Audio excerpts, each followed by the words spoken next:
Hey, what's going on, everybody? This is D back again with MKD58 Media, and I've got another movie review for you guys. And this movie review is for the 2005 neo-noir film Brick. Alright, now Brick is directed by Rian Johnson. It is actually his first writing and directing job.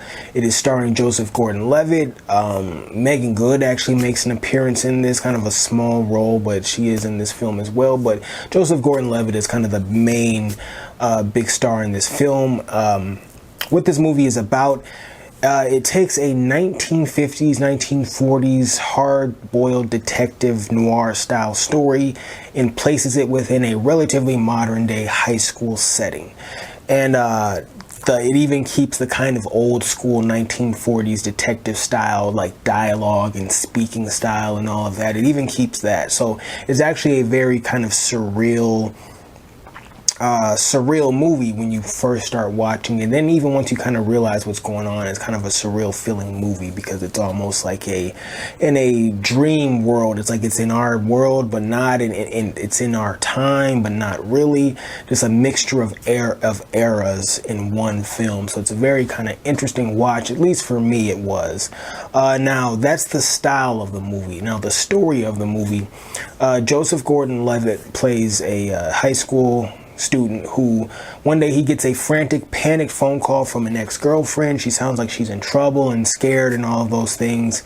And so he doesn't really quite figure out what's going on in that moment, but later on he finds her dead body. And so he decides to try and solve her murder, and him doing that kind of leads him through all these kind of different levels of his high school's underbelly, and just different kind of cliques and crews and bosses and underbosses and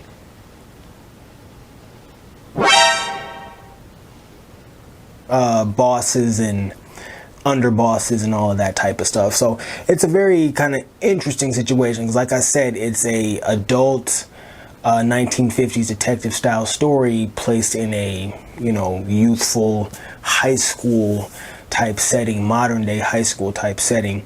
So that's the story and the style of the film. What I thought about the movie, I liked it. I was intrigued by it. I thought it was interesting. I thought it was creative. I know when I first started watching it, going into this movie, I knew it was a neo-noir style film, but I didn't quite know how they were going to do it. So when I first started watching it, it was a little goofy. It was a little kind of confusing of like what was going on, but you kind of quickly are able to catch on to, oh, they're doing the old school, detective noir style type thing, but they're mixing it with this modern day high school setting. You're able to catch on to that, at least I was, relatively quickly. And then once you catch on to that, then you're able to really kind of follow along and appreciate what's going on. And so I had a good time with this movie.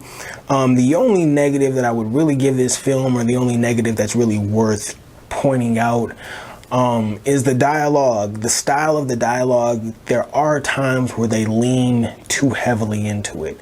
I do appreciate that they use the style, because it adds something to the film in terms of mixing eras and things like that. But sometimes they lean so heavily into it that it's hard to understand what two characters are even saying to each other, like what certain things mean. Sometimes they lean into this dialogue in the same way that Michael Bay leans into explosions in slow motion. You see what I'm saying? Like sometimes they just lean into it a little too much, to where it's kind of like, okay, you're doing too much right now. But it's not like a big issue. For the most part, I was able to appreciate the dialogue and, understand for the most part what was going on, what people were saying to each other, what things meant. Even times when they used phrases or words that I wasn't necessarily familiar with, the way they were delivered and the moments they were delivered in, I was able to kind of discern what they meant and what was being communicated and that type of stuff. So, and that was kind of a little fun way to view the movie too, because it forces you to kind of think a little bit and be a little more. It's almost like when you read a book and you kind of are forced to use your imagination, figure stuff out on the fly as you experience the story.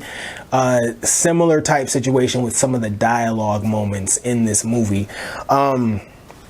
Anything else I want to point out? Yeah, that's pretty much it. I'm gonna keep this review short there, but my score before I get out of here for this film, I'm gonna give this movie a strong 7.5 out of 10. A strong 7.5 out of 10. 7.5 might not seem like the best. It doesn't seem to match up with kind of the praise, the positive things I've said about this movie. But it's kind of, this isn't a perfect film. There, on a certain level, there's an element of this movie that can feel like a student film. But I also think part of that is because it's set in a high school and it involves high school age students, even though clearly some of the actors in this movie are over 20 and, or you know what I mean. But for the most part, they do a good job of getting young looking actors to play the high school students in this movie. But my point being, because it takes place in a high school setting, but the story is so adult in the way it's constructed and the way the dialogue is, it feels like high school students making a movie. You know, that's kind of it's hard. It's a little hard to explain, but it feels like I'm watching a student film being made.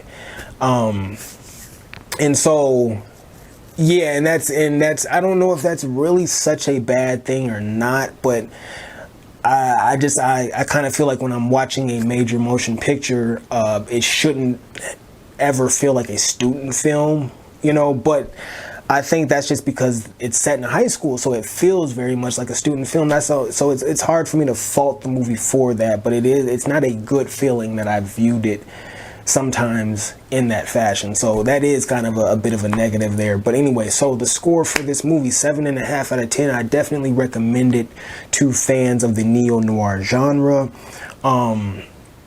Yeah, that's all I can really say about it. I definitely recommend it. If you're a fan of neo-noir, check this out, okay? Brick came out in 2005. All right, as always, until the next time, I will catch you on the next go-round.